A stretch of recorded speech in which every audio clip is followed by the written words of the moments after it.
El bruxismo es un trastorno que hace que los pacientes que lo padecen tengan la necesidad de apretar los dientes tanto de día como de noche.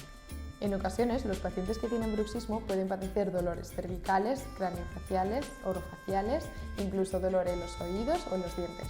Estos dolores en ocasiones están relacionados con tensiones en la musculatura cérvico-craneofacial.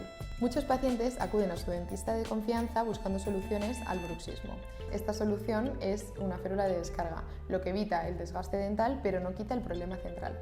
La fisioterapia tampoco evita el problema central, pero sí que nos ayuda con los diferentes síntomas derivados de él, como por ejemplo las cefaleas tensionales, el dolor en los dientes, el dolor de oídos o diferentes síntomas asociados. Si sientes dolor o cansancio de la mandíbula al levantarte por la mañana, dolor de oídos, dolor de cabeza o sensación de ardor en el pelo, en Amaro Castillo contamos con fisioterapeutas especializados en dolor orofacial que pueden tratar tu bruxismo.